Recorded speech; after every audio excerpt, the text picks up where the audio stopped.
So what they've now done this year is DEFRA's brought out a new scheme where they'll come and test your soil, and if you've got any forever chemicals in it, or if you've got any plastics in it, they will pay you not to farm for 12 years.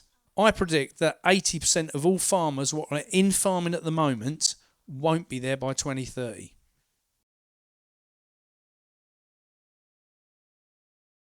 I'm slightly concerned, as I'm sure most of you guys are, of what's going on in the food and farming side. For me, I got introduced to the 2030 agenda, or then what was the 2021 agenda, when I was 21 years old. And I'm now 57, so it's been going on a while.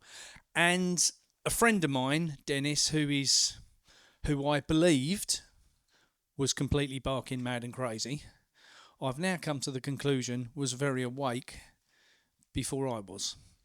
So Dennis said to me, I just got married, had my third daughter was on the way, and he said to me, I need to have a chat with you. I said, about what? He said, about the 2030 agenda or 2021 agenda. I said, what's that? He said, well, this is the point.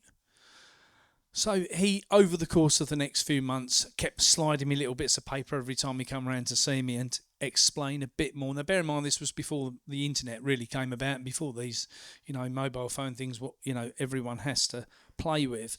And he said to me, you've got to understand what they're going to do. They're going to stop everybody farming, stop producing food. And I was like, coming from a farming background and, I was in the fruit and veg wholesale business, I thought, there's no way you'll ever stop a farmer wanting to farm. But then you get to 2025 and you start to understand what they're doing to stop farmers farming. And you understand how it all fits into part of the agenda. So, excuse me. So for me, let's backtrack. 5 years old. And for me, Grandad, who had the farm, Grandad was all about teaching everything he knew to the family. Proper old school person. Now, sit kids in front of a television and, or a computer screen and let them get on with it.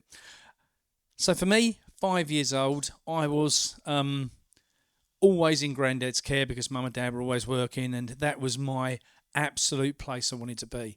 So Grandad had a dairy farm, 500 cows then, and I was a little shit for not going to school. That's fair to say. I didn't fit into school. If I could get myself told off so that they would ban me from the building, so I had to go and do the garden and grow vegetables, that for me was a good day.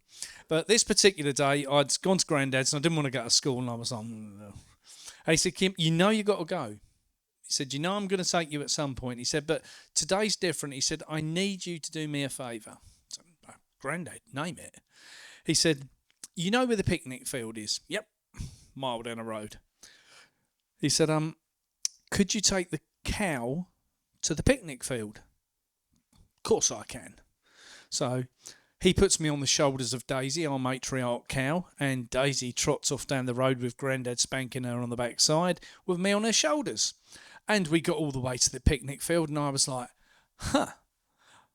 thinking I'm on one cow, looking round and going, there's hundreds of cows following us.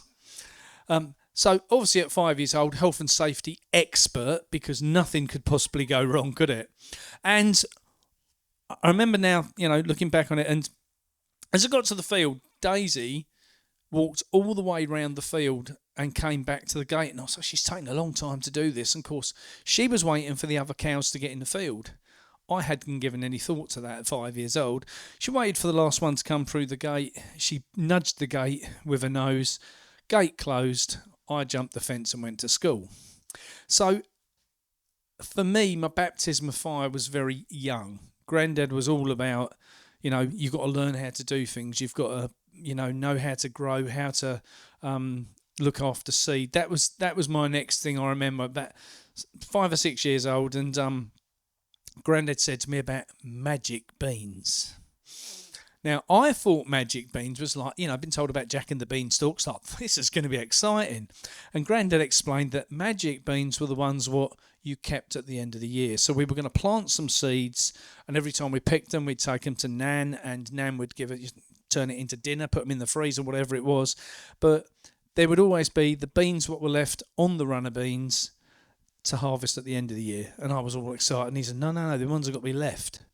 This is why. So he explained, and he was always good at explaining. Now, for me, that was when I was 5 or 6. I'm 57, and I've still got the same runner bean seed that I've picked every solitary year from what Grandad gave me then. So heritage, yeah, they're as old as me. So the things what we got taught were important. Now, Grandad sadly got really poorly when I was 10, and by the time I was 16 he'd passed, but left me some money which I put myself through university with. So went off to college and soon realised about 2 weeks in that agriculture, what Grandad taught me, was very different to what the college wanted to teach me. So I had to make a decision. Was I going to walk out or was I going to stay there? So I thought, I've promised me mum, no matter what happens, I'm going to get a bit of paper when I leave here. She would not have been happy if it had been one saying he failed. So I thought, okay, just stick with the game plan. So I stuck with uni for 2 years, got me piece of important paper, the degree one, what, I've never seen since. No one's ever asked to see it. I could have saved myself a right load of cash and just told everyone I got it. So I then left, and I thought to myself, if I go into farming and do it the way they've taught me, it goes against everything I believe. So for me, it was always about growing chemical-free food. I'm not going to say organic, because the problem I have with the word organic is somebody somewhere has had £500 off a farmer for telling them they've done the job what they've already done. And that pisses me right off. So I'm a chemical-free farmer, and later I'm going to have to get a photograph of the audience with your hands up. So just be warned about that. So we've been on this journey, and when I left uni, I decided that I was going to set myself up on a piece of ground. Not that I'd got a piece of ground, because by then Grandad's farm had gone. But I decided that I was going to set myself up on a piece of ground, and went to see a guy called Jack, who was a friend of my dad's, and I said, Jack, I need a bit of ground. He said, well, why don't you farm where the allotments were? Because allotments then were not trendy, right? And there was, half an acre there where, maybe an acre, what was where all the allotments were for the village, which are no longer there. So I farmed it. I turned it into a small market garden, put up polytunnels, and, loved the council along the way. And had another farm after that, and another farm. I've always done the farm somewhere in the background. And always built up my veg side and built up my wholesale business, and, had it floating along in the background while I've done other businesses in and out of it. And always had something going on with the growing side. Now, for me, as the kids came along, it became more important to me to have really good quality food. And, to walk around the allotment here today, it's just beautiful, because Gloria and I at this point are homeless. So, people say to me, where do you farm? Well, we don't at the moment. So we've had a little challenge. I gave up my farm when the lease ran out 2 years ago. Well, yeah, just over 2 years ago. Moved on to Uncle's farm. Uncle passed sadly in January. So now the new management structure what's in place don't overly have the same views on my speeches around the country to what Uncle Ray did, let's say. So they're concerned in what I might talk about, where he was like, no, go and tell them as it well is. So we've come off the farm. So this is my first year not growing.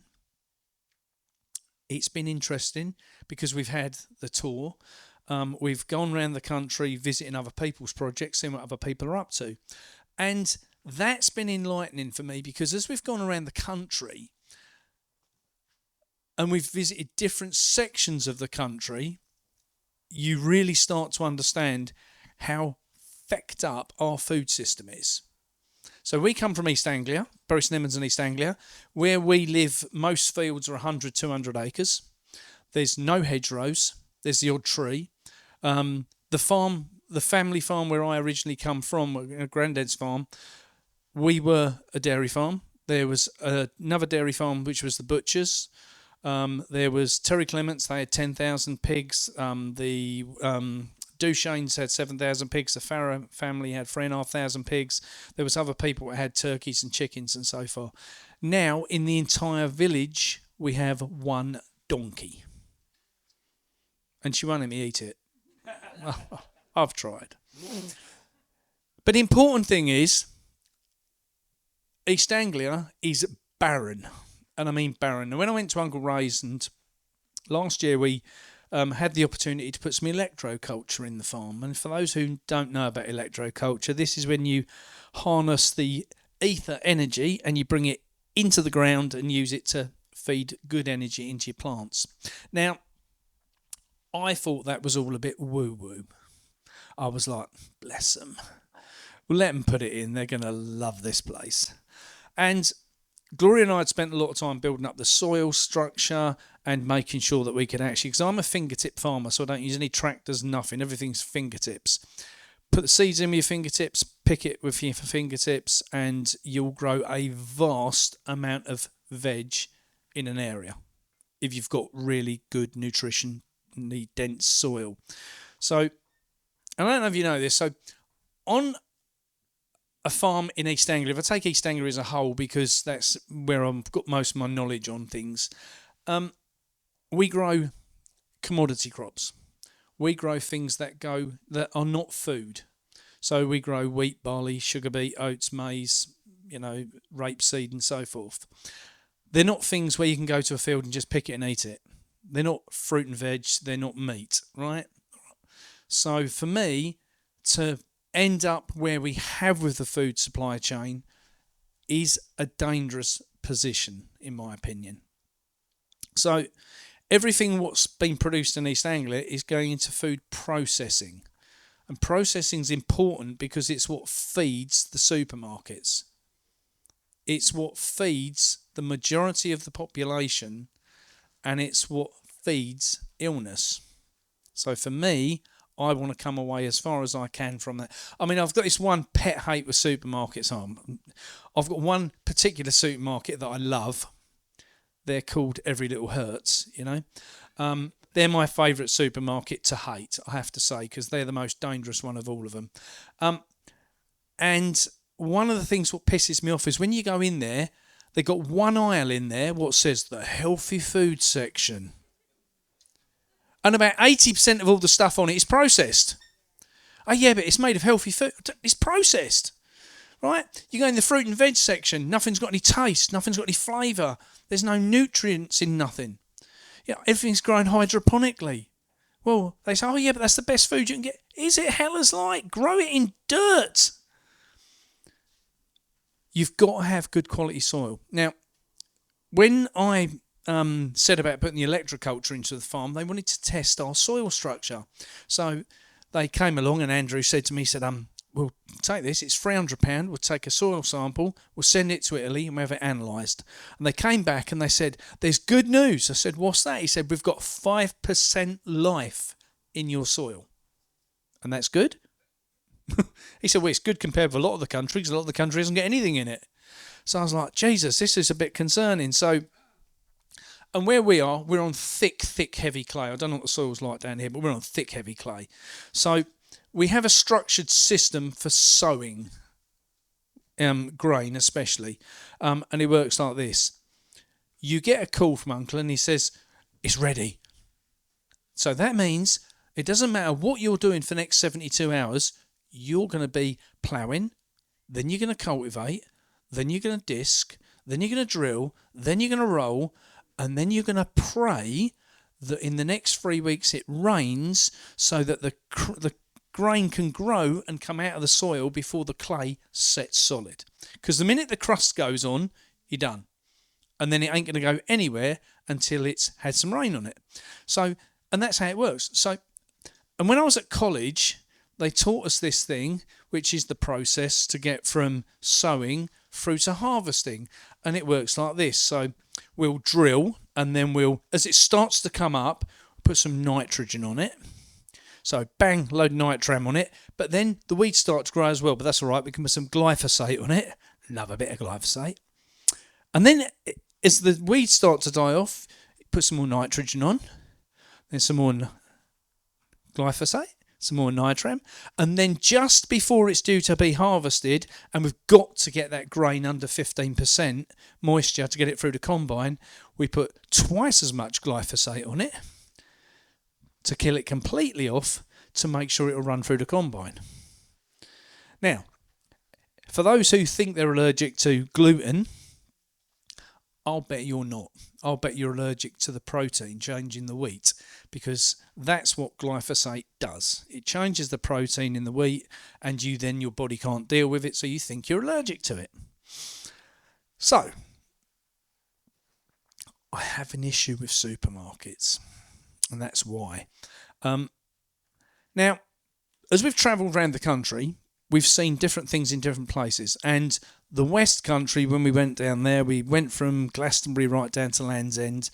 And I've hardly ever left the village. So I'd been to France and Spain and Netherlands and different places on farming expeditions, as we had over the years, but never really been around the UK. So Gloria and I met, and I said, I'm going to do this tour. And she's like, are we? Yeah, that'd be all right. And now we've coming off the farm, we're doing this tour, and we're going to see everybody. And fortunately, I have to say, we've been blessed by the fact that people have given us a bed to sleep in. While we've brought the camper van with us today, we've slept in it so far 3 times in 12, 14 weeks. So most people feed us. Most people give us somewhere to sleep. Sometimes we even get paid. So there's been some bonuses. Now, along the way, some of the people we've met, what have inspired me. And I have to say, because it's easy to come up here and talk about how shit our food supply chain is. And we all know that. And we all know what's going on. Fair? Is that a fair comment that everyone in the room's awake on that? Yeah. So, as we've done this tour, it's like, okay, where do we balance this conversation with people? Because if everyone knows what's going on, and everyone knows how bad it's going to be, then the only thing what really matters is the solutions.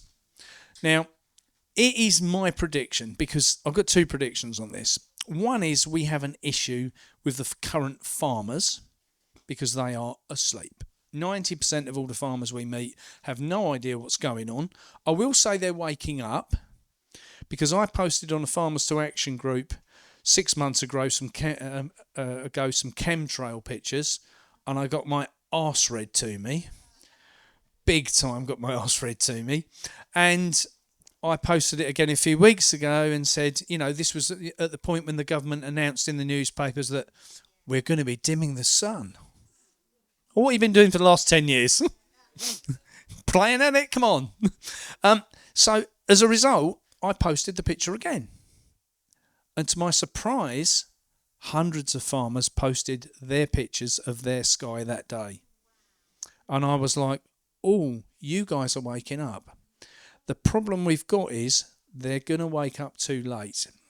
And the problem is that they're waking up to the wrong things, sadly, and I have to say that. So the government has brought out a new thing via DEFRA, because they've been pushing farmers over the years to take human waste out of the cities and put it onto the land. Now, the problem is with that you've got all your forever chemicals, your estrogen and everything else what's in the crap gets pumped onto the fields, and lots of plastics in it. So what they've now done this year is DEFRA's brought out a new scheme where they'll come and test your soil, and if you've got any forever chemicals in it, or if you've got any plastics in it, they will pay you not to farm for 12 years. So, and people say to me, why don't farmers want to farm? They're not going to have a choice.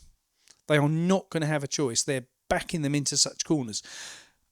We've gone across the country. There's a site I got asked to go and look at. I haven't yet got there, in Lincolnshire, where there's 7,000 acres are going down to solar. We looked at 2 in Derbyshire, thousands of acres at a time.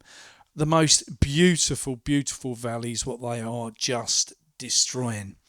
And anyone who says that's a solar farm, no, that's solar destruction. That is not farming in any way, shape or form, and people should stop calling it that. Now, on the solar farming side, we were down in Truro, and we went to see this guy, James. Fantastic. This guy really understands about farming, and he really understands what is happening and how he can change his farm to fit in. Because the challenge that farmers are coming up against now is that if they start looking at this net zero and they start looking at the carbon footprint of the farm, and they start looking at how they've got to, for subsidies in the future, hit certain targets on their carbon credits and whatever else, then they start to understand we can't farm. It's as simple as that. There's no way farmers can farm. Now, I predict that 80% of all farmers what are in farming at the moment won't be there by 2030. Right? That's what I think is going to happen. However, on that note, two things. One, I think there is a lot of people now ready to come into farming. People like us that are in rooms like this all over the country. We're meeting a lot of people that have now bought 5, 10, 20, 30 acres, whatever they can afford, by selling the house and buying something and moving on a bit of land. And that's crucial. The other side is the community are like projects like this are starting to work out that if they work together, that they can produce food. And that's where I believe the future stands. See, if a farmer's on a tenanted land and a landlord has made a decision that they're going to, and I see a classic of this, Lord whoever in Derbyshire, 10,000 acres, and they'd put into a planning application to put solar on the entire lot. 10,000 acres of prime agricultural land. So he chucked 105 tenant farmers off of their land. And we went up there to meet a guy called David, and he's his family had been on as a tenant farmer for 106 years, and he'd been told to leave. And I went up there and did an interview with him, and we put the video right ready to go out on YouTube, and his solicitors contacted him and said, if the video doesn't go out, then you can stop in the house and you can keep 10 acres. Well, 10 acres isn't no good to a man or beast if you've got cattle, because 10 acres you can't graze about 2 cows a year, you know. And he thought about it, and he went back to him. He said, yeah, I'm in for a penny, in for a pound here. You're going to chuck me off anyway, so I might as well go. So they came back and ended up letting him keep 60 acres in the farmhouse until he dies. Now, his daughter, who wanted to take over the farm, because that's after 4 generations of the farm, you know, was desperate to take over the farm, but she's never going to get the chance. Now, what I'm also seeing as we're going across the country is the people that are coming into farming are coming into it for 2 reasons. 1, because they know what's going to come. And 2, they want to grow chemical-free food. So I think what we're going to see is a transition from where we are to where we need to be. The challenge is that the government, who should be pushing that transition through, are not interested. They're only interested in one thing: getting rid of farmers. They genuinely believe, and Gloria will testify to this because she read it the other day when I told her about it, and she's like, no, has everyone read the 2030 Sainsbury's Food Report? If you haven't, check it out, because you'll be in disbelief. So Sainsbury's have got it in their head that they don't need farmers at all by 2030. So by 2030, they will have produced all the protein will come via the bugs, maggots and all sorts of things. We'll be eating jellyfish. Was it seaweed? Was another one on there? Algae, not seaweed. They've got it all stacked up for us, what we're going to have and what our food will be produced out of in factories. Now, I ain't going to be taking part. I absolutely know that I will become vegetarian without a doubt, and I'm a big meat eater. I'll become vegetarian before I'll be eating any bugs, that's for sure. But the problem is, they believe this bullshit. And I did an interview with Doc Malik the other day. I don't know if anyone's come across Doc Malik, but he's fantastic. And he said, I happened to see the video the other night at a friend's house, and she said, oh, I've got Doc Malik's, the video's up now. I said, okay, we'll watch it. And he says, they're retarded. And they are.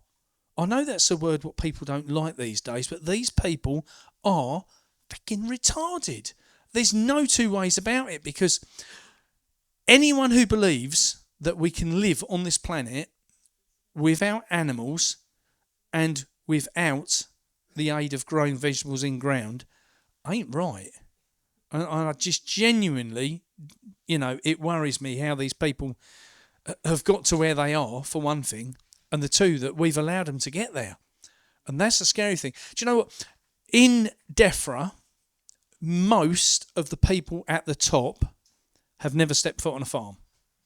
Right? Never put a pair of wellies on. I remember I got a vet came out to see me one day, and she pulled up in the car, a little sports car, and I laughed, and I said to her, she said, I've come to inspect your sheep. I said, have you? What, dressed like that? And she was a little dolly lass.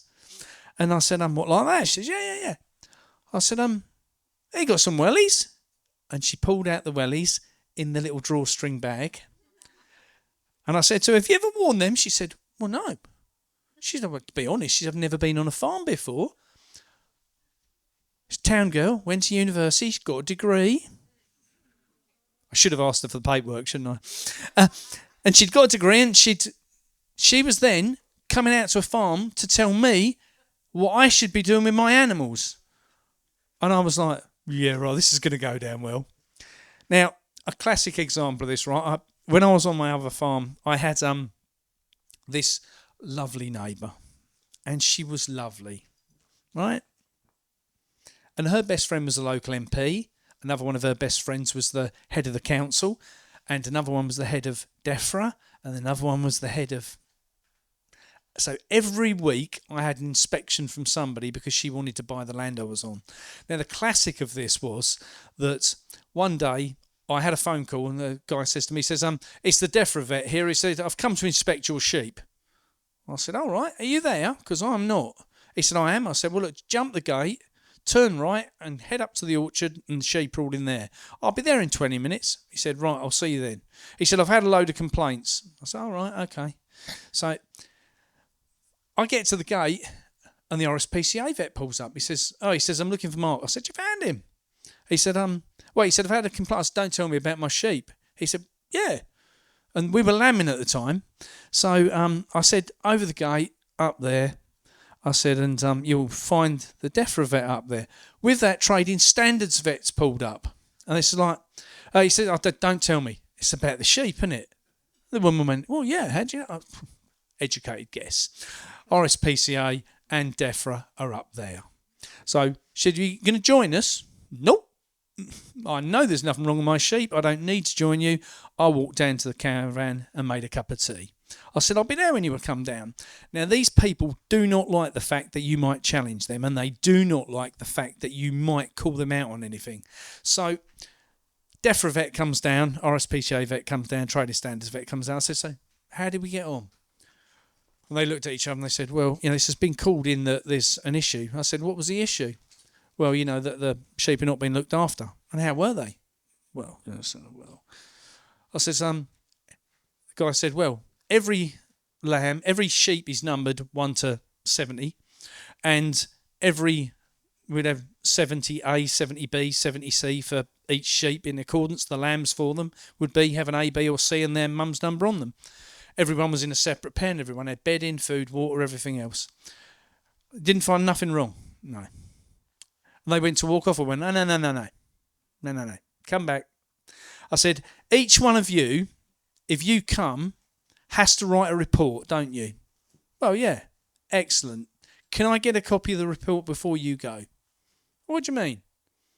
You have to do a report, don't you? Yeah? Well, I want a copy of that report. Why do you need that? Because I'm going to put it on social media. Well, no, you can't do that. And I want your name on it as well. Well, none of them were allowed to leave until they'd done it. And they were flipping savage. Proper savage. That I'd challenged them, challenged their authority. And every time they used to come out, the first thing I'd say, don't forget we're going to do a report before you go. And they'd go, well, I'm not really needing to look round today. It's just we've had a report about this. I'll probably just say it's all right. And they'd got to the point they were so pissed off with this woman in the house at the back, they would then just ring me and say, is your cow all right?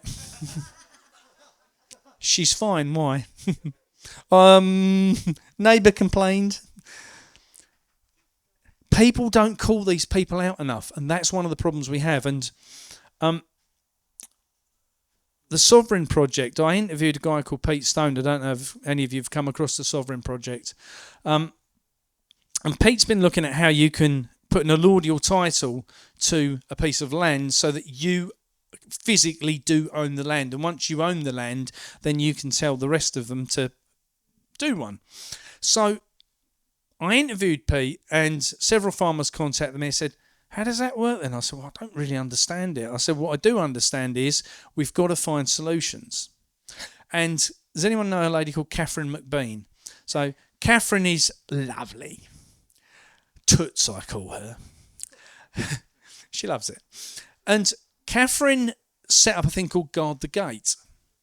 And this is something that I think every farmer should do. So I'm going to ask you in a minute to a couple of things, but one of the things is this thing she set up called Guard the Gate, and it allows every farmer to get registered onto the site and then set up a WhatsApp group for their local community.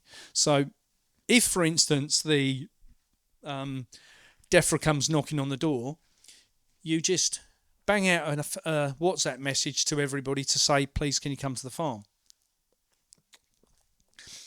Now, a few months ago, and you might have seen this on one of the videos I did, a few months ago, I had a call from a friend, and he said to me, Mark, can you tell me something? I said, I'll try. He said, you know when BSE came out? I said, yep.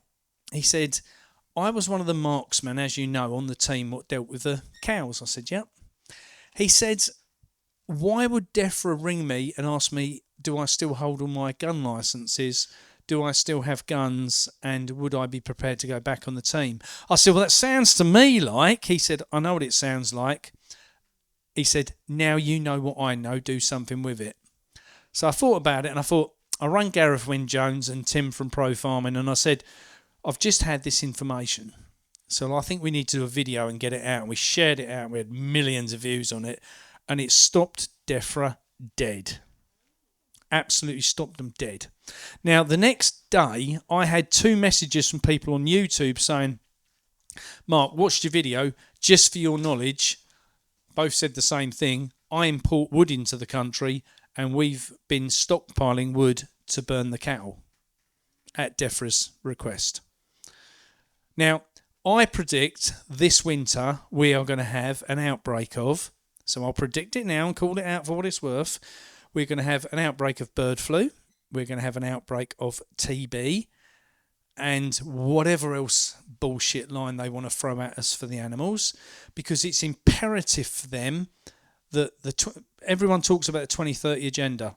It's the 2025 agenda, right? I absolutely assure you. And it's the 2030 agenda is that 5 years they'll have it all in place. So this winter, I believe, because they won't try and drop our food supply chain in the summer. You can go to a garden now and pick out what you want. They'll drop our food supply in the winter.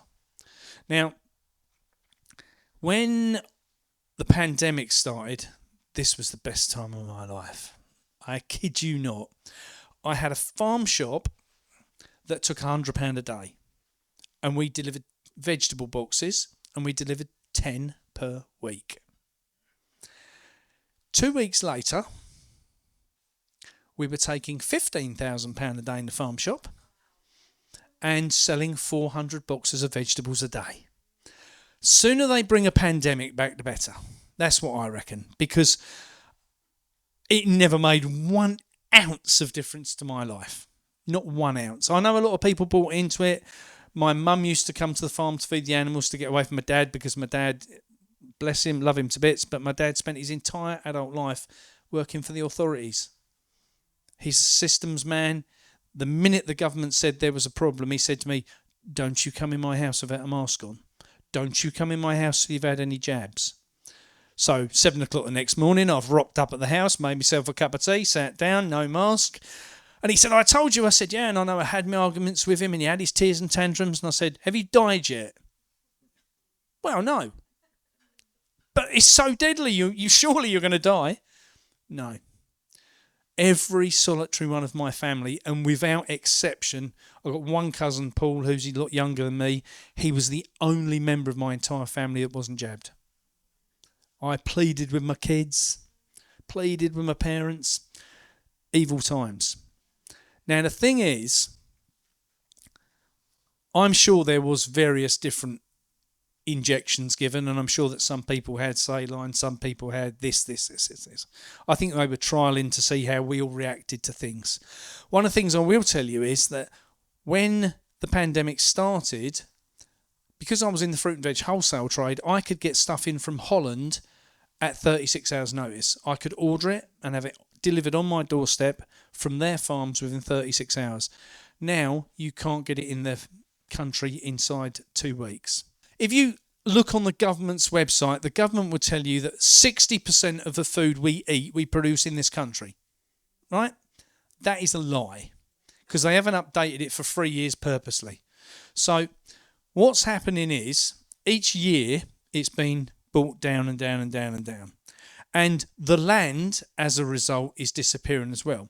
Now, let's go back to Truro and James, because when we were down there looking at James's farm, James had come away from a dairy farm and he'd started rearing beef cows because he knew that dairy was going to get pulled to bits. And we've seen it. This episode with Bovia, people go, oh my God, I can't believe they did that.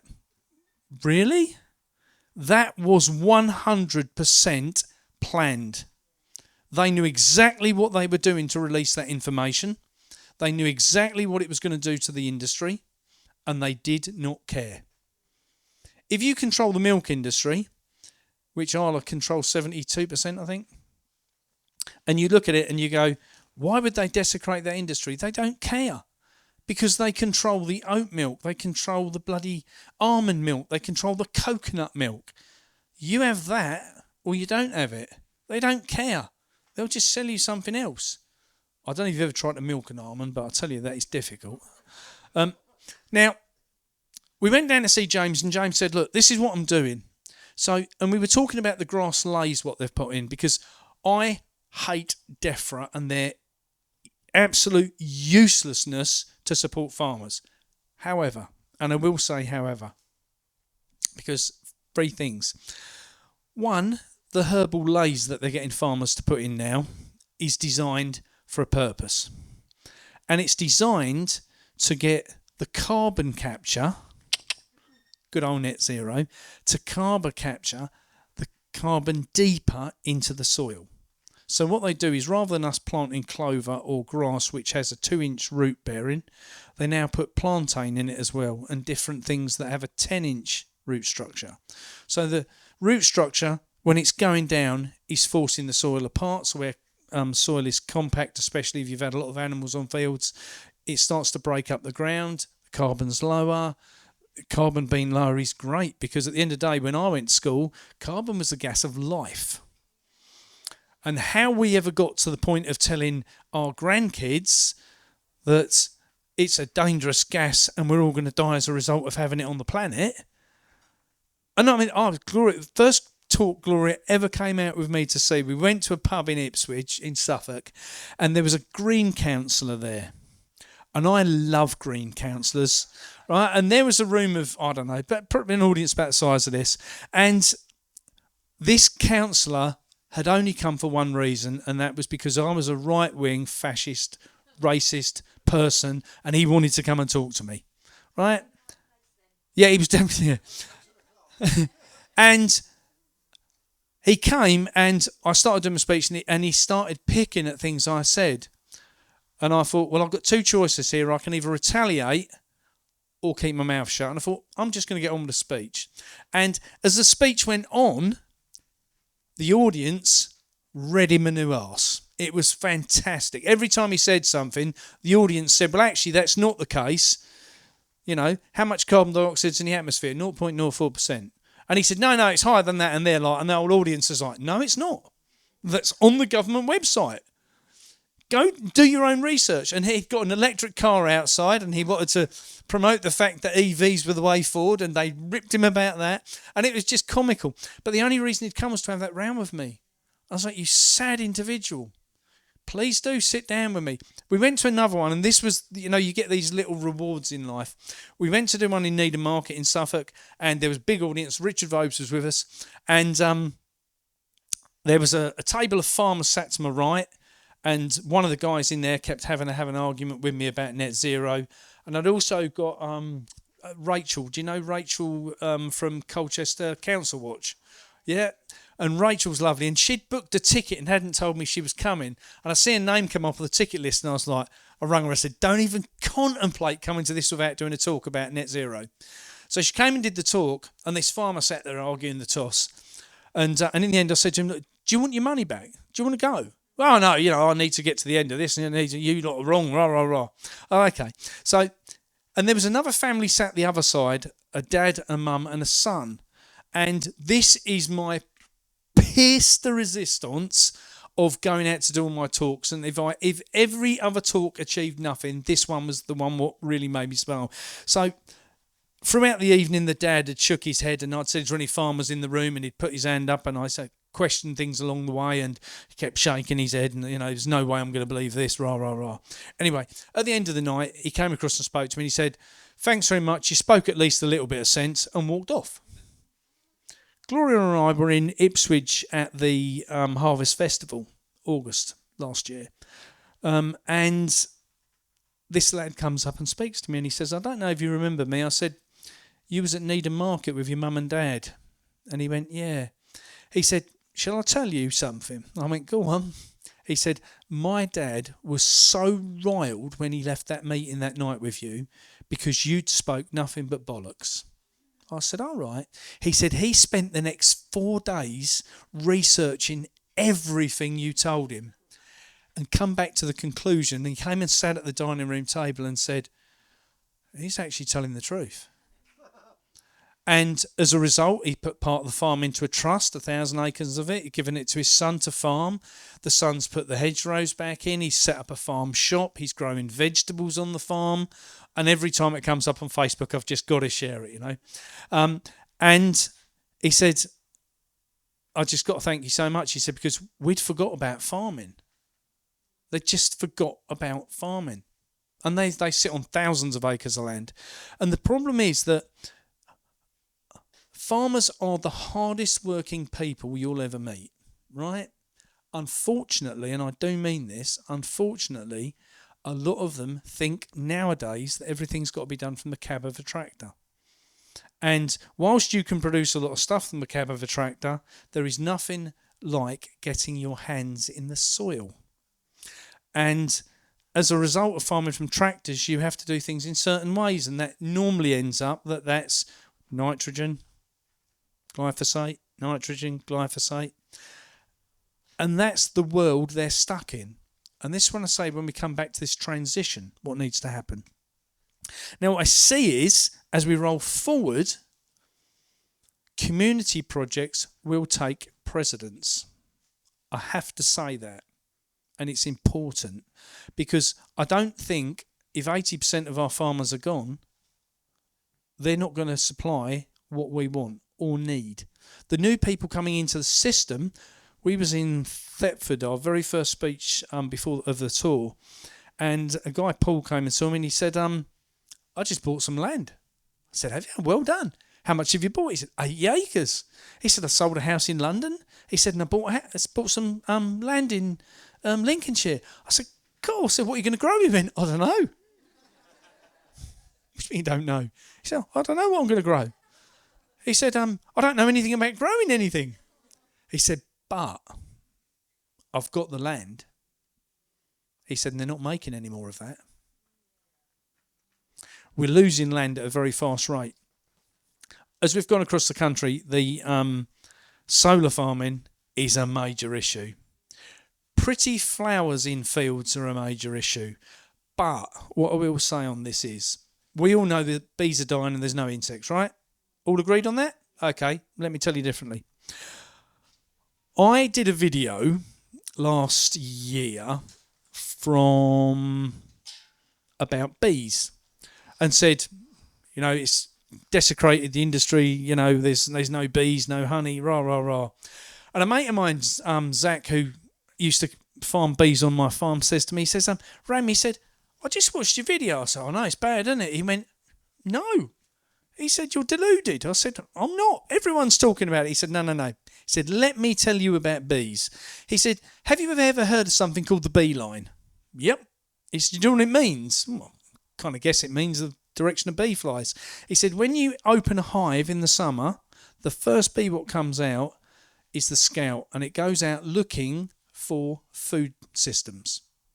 He said, now, what we've done to increase honey is move our hives near to all the set-aside pretty flower fields. He said, the bees don't need to come to your garden anymore, Mark. They don't need to. Now, that's deliberate, right? He said, so what's happened is, he said, come to mine. He said, I'll prove it to you. And on the side of where he lived was 300 acres, 2 massive fields, and his hives were there. Insects were rife, bees everywhere, and honey production's up 60%. But we're not seeing any bees because they don't need to come to our gardens anymore. So DEFRA's deliberately put in place the pretty flowers and paying farmers to grow pretty flowers and set aside land to keep the bees where they want them. We drove down from Bedfordshire the other day. We came from Derbyshire, and we drove down through Spalding. And as we came through there, I said to Gloria, we've driven all over the country. We've been down to Land's End, we've been right the way up to Burnley at that point, and we haven't seen an insect on the car at all, on the camper van. And as a result, I said, look at the front of the windscreen, and it was peppered like it used to be when we were kids. And I was like, that's a bit strange, isn't it? And I reckon we'd driven past one of the areas what's got loads of flowers. So we'd come through a wave of greenfly and different bugs. Now, we've got to be better, in my opinion, we as the public, the growers, and understand what we can do to fight the nonsense. Because if you know that you grow vegetables in your garden and the bees aren't coming, then you need to make sure you set as many flowers in your garden as you can to encourage the bees to come. And there are things over the years we never had to worry about, but we definitely do now. It's important that we all start to understand what's going on and how we can do something about it. Because one of the things which, when we had our soil tested at the farm, and it was 5% life, and it was horrendous, our clay was, I couldn't farm in it, so I decided I was going to farm on it. So I got 4 lorry loads of compost given to me, which was all coir compost from tomato farms, and put it in ridges, and Gloria and I and volunteers spent weeks building all these ridges across the beds, north to south, and we grew some fantastic stuff in them. And one of the things we did when I was talking about the electroculture was we got these things called power towers. And for me, thinking it was all woo-woo, because I couldn't get my head around the fact. Here's a question for you. Is it fair to understand that in the spring, the weather gets warmer, and as a result of that, things start to grow? Okay. You all agree? Okay. I don't. I did, because I've been to university and I've learnt about it, and I've got a bit of paper that tells me I'm right.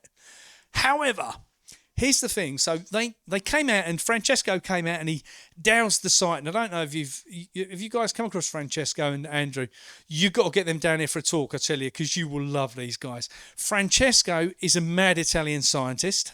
And I mean proper barking mad, but he builds all the stuff they need for this electroculture. And Andrew's kind of the one who understands, the soil, and he gets all excited about it. Oh my God, there's 5 more microns of of energy in the soil, righto. But came out, and when they installed this electroculture, Francesco came out and doused it, and he said, right, that's the in point, and that's the out point. He says, so that's the female point because it goes in, and the male point, it comes out. So they got these 2 big clay chimney pots, and they filled them full of magnetic basalt, put them in the ground, and they act as like a battery pack. So the energy, as it goes through this vortex round and round, stores inside. And you're going, okay, what difference does that make? Well, let me tell you. Early January, I went to the veg beds, and we were documenting everything we were doing on these veg beds. And everyone knows strawberries die through the winter, go into hibernation. No leaves hardly ever get left on them unless they're brown and dead. And I went up there, and it was a thick frost, and it had been snowing overnight. And I went up there and brushed off the snow and ice, and they're this big, still green, with flowers on. Now, the challenge I have, it's January, about the first week, and I know that shouldn't happen till April, May time, because that's when the weather gets warmer. Now you see why I disagree. And we saw some bizarre things. We planted garlic, and 3 days after it was planted 3 inches deep, it was out of the ground. And it's like, it can't possibly grow that much in 3 days. So the girls covered it up again. Gloria and Poppy covered it all up again. And 3 days later, it's out of the ground again. It's like, oh, okay. And it just kept growing and growing. I thought, it's going to bolt. There's nothing else it can do. We tried some the other day, didn't we? Shit, it's strong. I mean, proper, nasty strong. It's like paint stripper in your mouth. Flavour in food comes from the amount of goodness it has in it. That's why when you go to a supermarket and buy food, it has no flavour, because there ain't nothing any good in it. The nutrition is the flavour. So when you go to a supermarket and buy something that's not nutritious, it's probably because it ain't. Got no flavour. So anyway, sorry, back to James in Truro. So he got his cows, and he was grazing his cows on the pasture. Yes, I remember where I was going. And I always end up at the end, don't worry.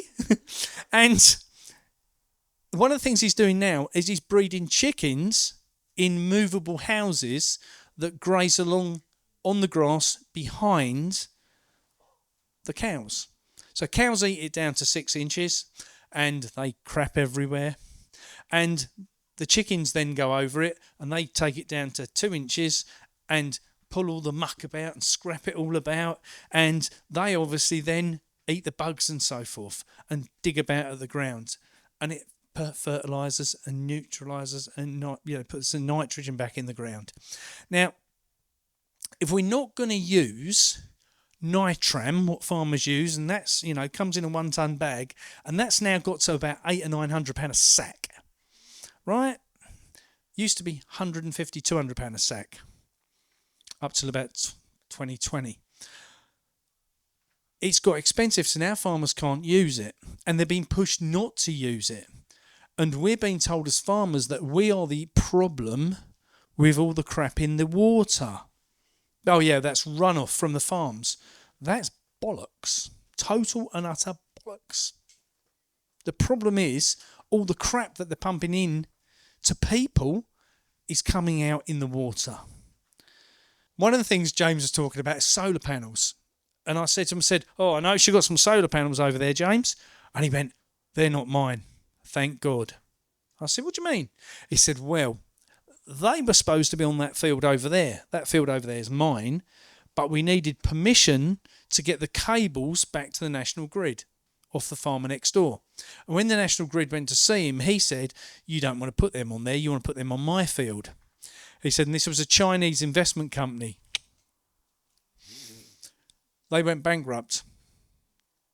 2 years later, the farmer's never been paid for the solar. National Grid can't pay it because they don't know who owns it.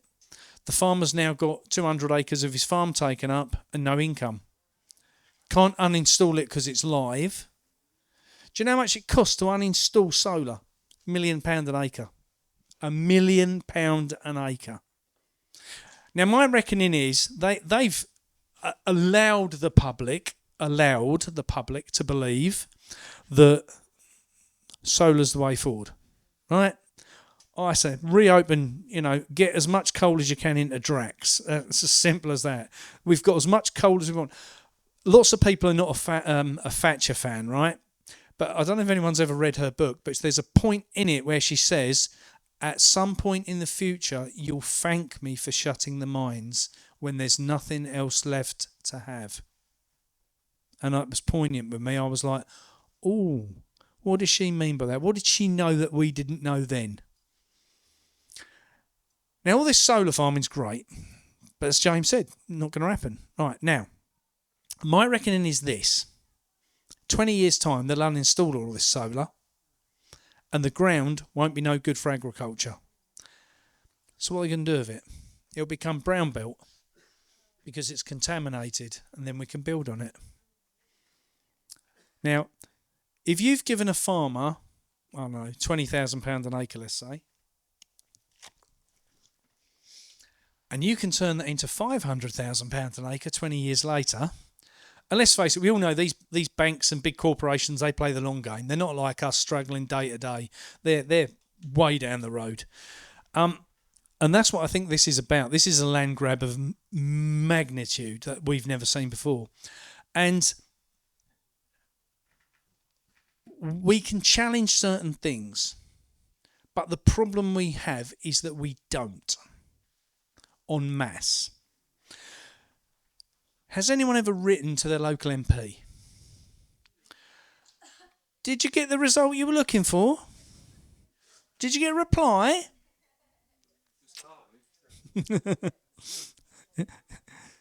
I've got a different take on this as a farmer.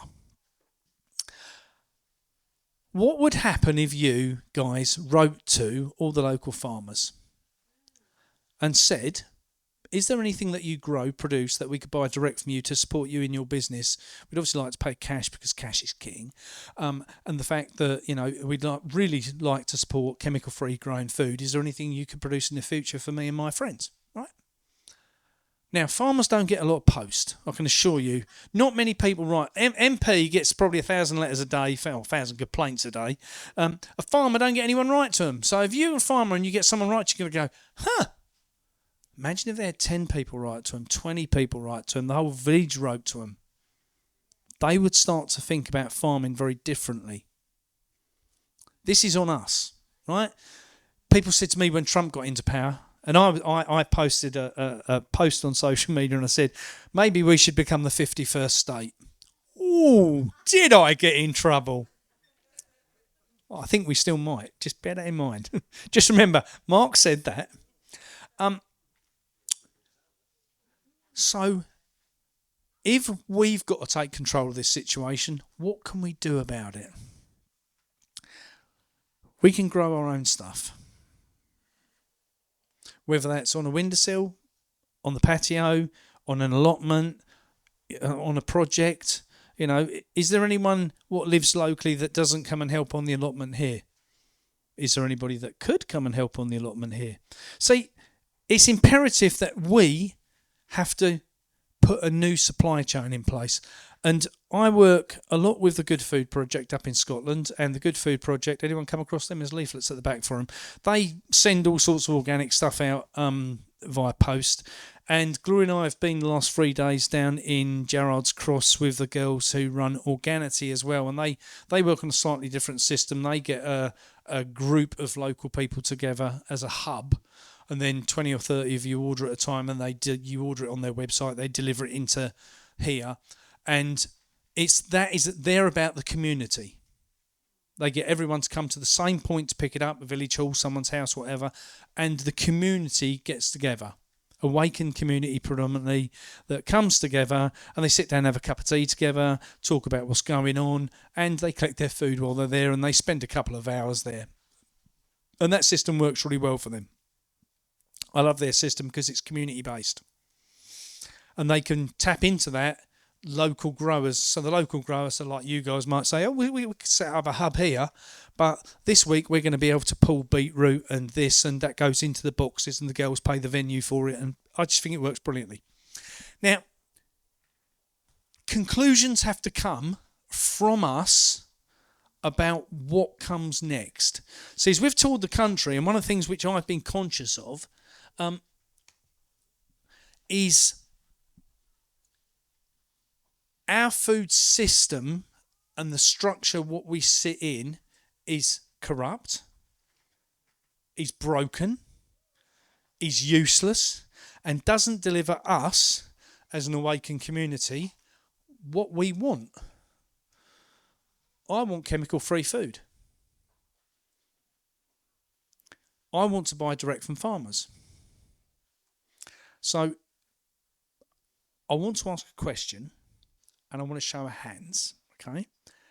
And this question is relevant and this answer is very relevant because of what I do with the picture, okay? So if you had the chance to buy food, Gloria, darling, can I borrow you for a second? If you're going to come onto the stage, you've got to walk round the back and come up the stairs. Okay? Well, you've got long enough legs, you could probably jump, but I can't. If you could buy, if you don't want your face to be shown when you do that, put your hand in front of your face. Right? Are you ready? Gloria?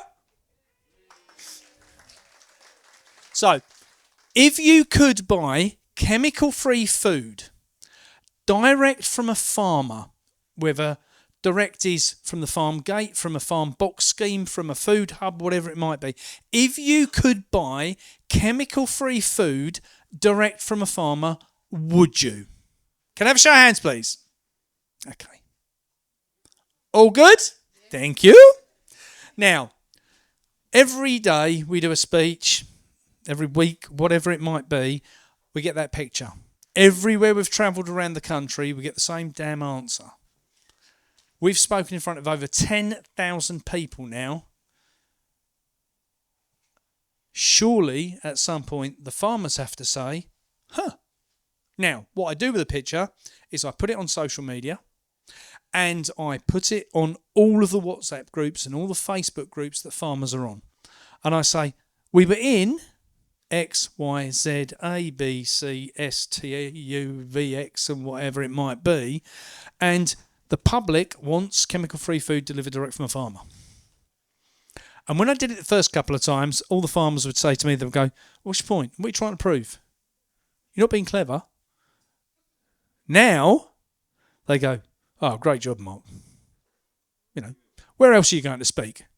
You know, where would you be going next? You know, so we're moving the narrative with the farmers of what they need to produce, okay? We're moving the narrative with the public to the public starting to understand, because as we've gone around the country, and I kid you not, coming down here, we A27, I think someone said, we drove down. We passed, was it 6 or 7 farm shops and loads of little places selling strawberries and stuff on the roads. On the way down, we've travelled all over the country to find a farm shop. They're not across the rest of the country like you've got them down here. Absolutely use these people. Get out there and take the time to go and visit these farm shops. See what they're growing. If anyone here goes to a supermarket, you're part of the problem. I'll tell you now, you're part of the problem.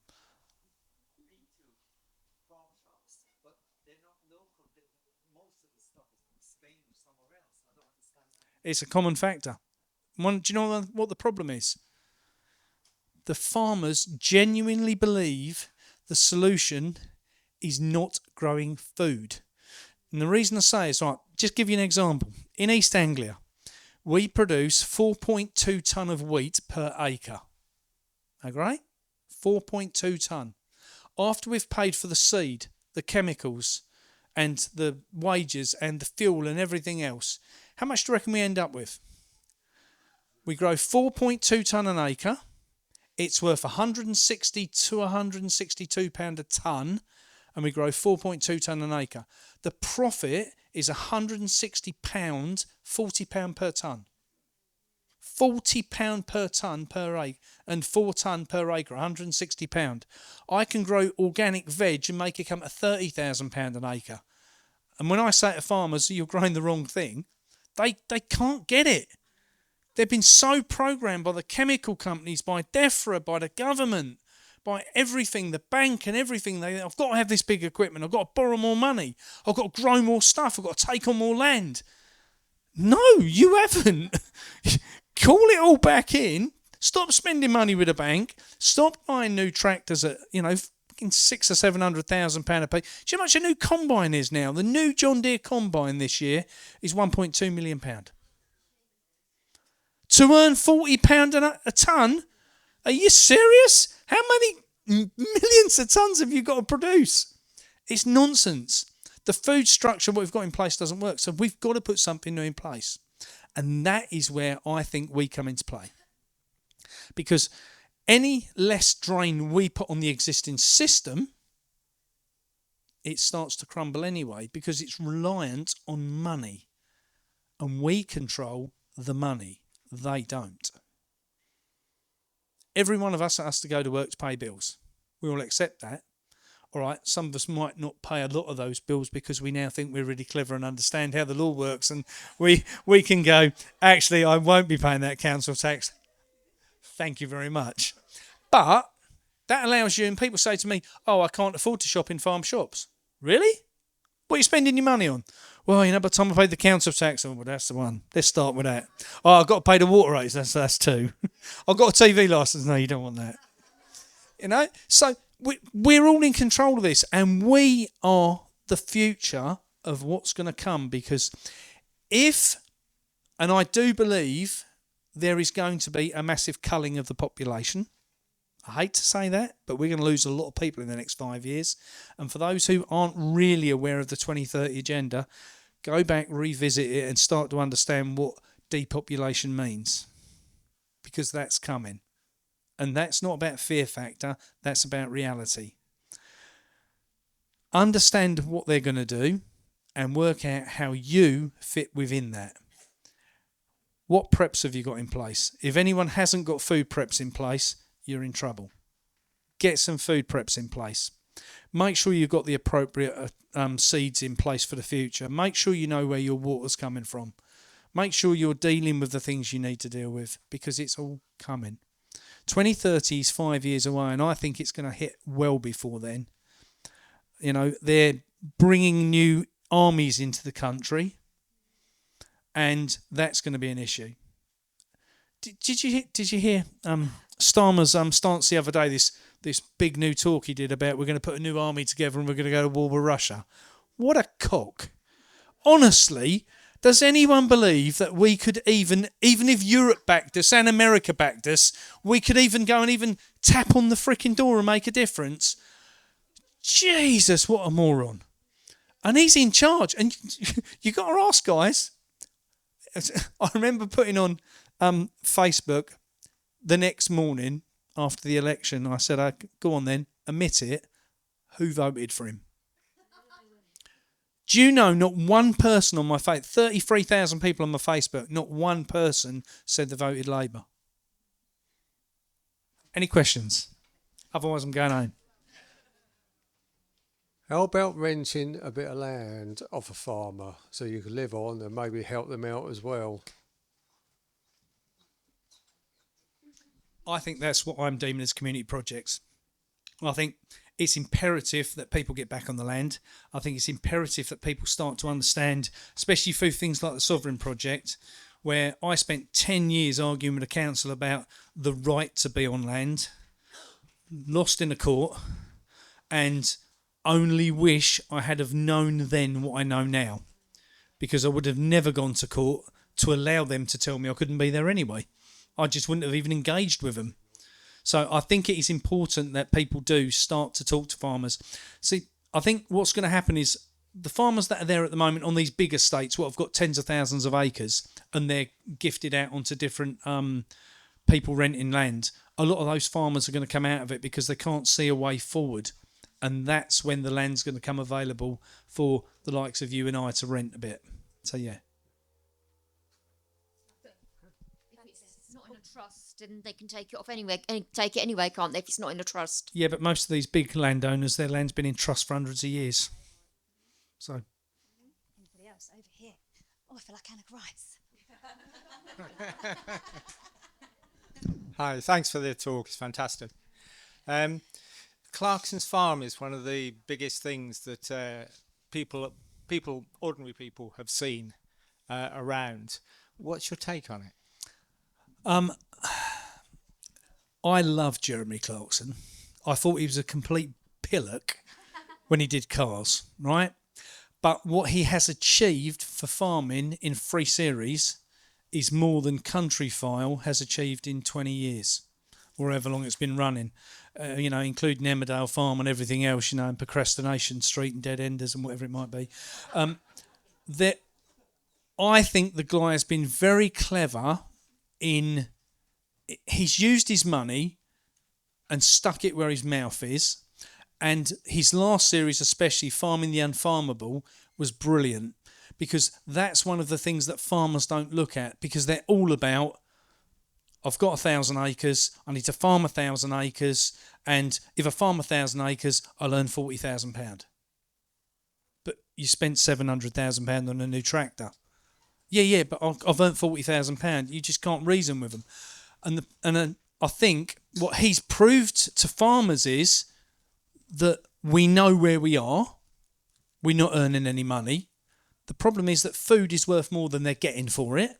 And that's because the government is subsidising the supermarkets. I don't even know that, but supermarkets have been subsidised by the government not to pay farmers the right amount of money. Oh, yeah, that's what's going on. And they're subsidised in lots of ways. They're subsidised in lots and lots of different ways, because if I employ somebody, I have to give them a 40-hour contract. I have to make sure they've got a pension. I have to make sure this, and this. They give them a 0-hour contract. They don't have to pay them pensions. They don't have to do anything because they're on a 0-hour contract. So the supermarkets, in lots of snide ways, are being subsidised by the government.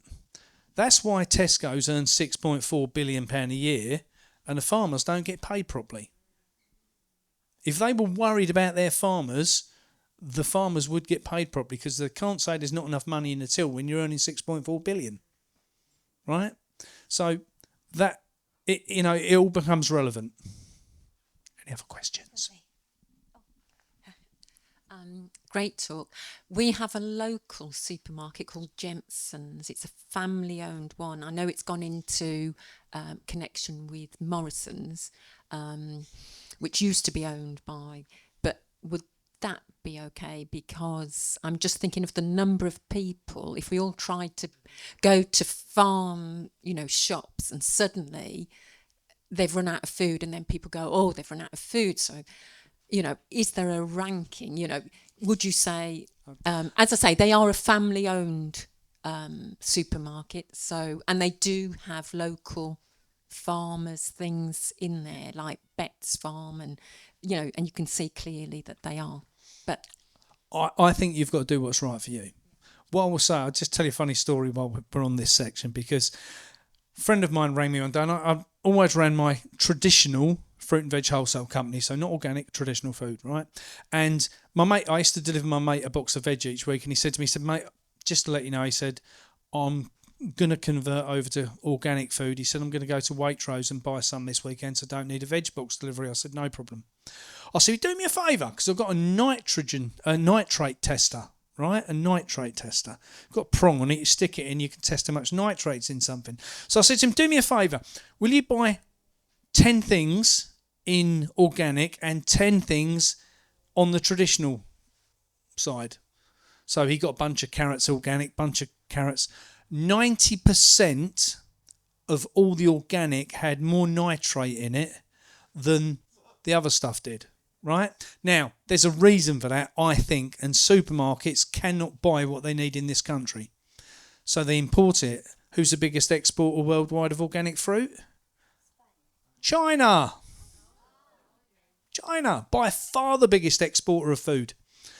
Now, you can imagine where our standards are over here for organic, and theirs are about 6 miles down the road, and they don't even come close to our normal standard farming practices in this country. And that's the issue that supermarkets have got. So if you think, I'm going to go and get organic food from a supermarket, trust me, it's trash. Worse than the normal stuff. And you're paying a lot more for it. Any other questions, please? We'll go to Oliver first. Just very short question. Yeah, thank you very much. Oliver, my name. Regarding food, I fully agree with you. What about water? Shall we become self-sufficient with water? Water's going to get taxed in the future. 100% will get taxed in the future. Not how you're paying your water rates at the minute. You'll get an allowance. That's how they're going to tax you on it. I don't know if there's any down this part of the country. We've found different ones as we've gone around different parts of the country, and awakened groups especially seem to know where they are, where water's bubbling out the ground in a natural spring or running out of the cliff face or whatever it might be, and the locals say, listen, we'll just take you to so-and-so so you can fill your bottles up. And I'm like, we went down to Glastonbury and it's bubbling out the ground. We went to see Shay at Crops Not Shops, and that was just brilliant to see water's just bubbling out the ground. They're about the country. Now, bear in mind that hundreds of years ago, there wasn't any taps. Everyone knew where to find the water. And if you've got natural springs anywhere, find out where they are. Put a plea out on social media and ask, does anybody know where there's any natural springs? Sorry? Is there? See? People know where they are. Start going and getting your water there. Start loading up and starting to understand where they are. Map it out. Because you're going to need to know. Next question. So, no, just one question. Means collecting rainwater? You're going to get taxed on that in the future and all? Yes. How? Texas. Look up Texas. Rainwater. Look it up on Google. In Texas, they started charging them, I think, about 5 years ago. And again, we've seen this all over with the WEF, all over the world. They test different things in different places. They did it in Texas, and for the last 5 years, they've had to pay for any rainwater they collect. So it's done on the amount of shed space or, roof space you've got, and, any of you... Don't consume. And bear in mind that the head guy of WEF now is who? He's the guy who was in charge of Nestle. He's the pillock who said that humans had no right to the water because it belonged to them. And he's now in charge of the WEF. How's that going to work out for us? Any other questions? Yeah. TB testing. I mean, that's chemical, isn't it? It's right. My opinion is, whilst I understand that things like TB and bird flu exist, I do not think they will wipe out the herd. I do not think that it will wipe out a flock of birds. I've seen it in loads of different cases across the country where they go in and cull the animals, and they've got we've got 5 chickens down with bird flu, but you've got 100,000 in the house. Do you not see what the issue is? This is the problem. If you've got birds that can roam about and cattle that are grazed rather than fed on bloody barley all year or whatever it might be, we've got to get back to a more holistic way of farming. That's my opinion. And so TB testing, whether it's and bird flu, everything, if you're testing on a PCR test, that's fucking useless anyway. We all know that. So there ain't no rocket science involved, and I have to say I think it's all fraudulent, the whole lot. Did a great talk with a guy called Roger Meacock. I don't know if anyone's come across him. If anyone keeps livestock, anyone in the room keep livestock? If you do, he's a handy guy to have a number for. He's a holistic vet. He's a qualified vet, works inside the veterinary system, but he's a holistic vet and has said, give my number to everybody. If anyone gets any issues with DEFRA, any TB tests, anything at all, time to ring me and I'll talk them through what to do. Right. He's brilliant, I have to say. Any other questions? Gentleman at the back with the blue sweater on. Anybody else? Oh. Behind you. Yeah, thanks. Just wondering, like, if we want to grow our own foods, I have no idea how to do it. Obviously, we've got like places like Hope Sussex, but like I'm spending time with my mom and dad. They've got dementia after the second vaccination. Are My they on dad's- statins? my mom was, but I took her off it like 4 years ago, and now her cholesterol's lower as well. But diet. Doctors don't understand that, do they? But anyway, so how much land do we need first of all if we want to grow our own food? I know there will be places that we can go to, but if we don't want to depend on anywhere else, because you just don't know what's going to happen. As you said, we might not be able to travel. If we can't travel to one place. So what's your recommendation for how much land do we need to be able to grow a self-sufficient place for growing food for per person, for instance, or something? It's as broad as it is long. What I would say is get whatever land you can get hold of. You're never going to have too much, that's for sure. You can grow on a windowsill, on a patio, anywhere. Bear in mind that we're taught that we need to eat 3 meals a day. We don't. We're taught to eat 3 meals a day because the food's so shit and so low in any goodness that it doesn't give us the the nutrients we need for our body. And that's the issue. If you have really good food, you might have a meal and a half a day, right? So you need to produce a lot less than you think you do. And bulk up on your basics because, if you stick a load of pasta, potatoes and rice aside, potatoes are so simple to grow. You can grow them in a bucket. You grow them literally in buckets on your patio. You don't need to grow... if you want the diversity of stuff, you need more space, obviously. But don't be scared to think you need acres and acres of ground. You don't. Anyone who's got a lawn, if you've got a lawn, you've got a big enough space to grow plenty of food. Simple as that. Dig it up.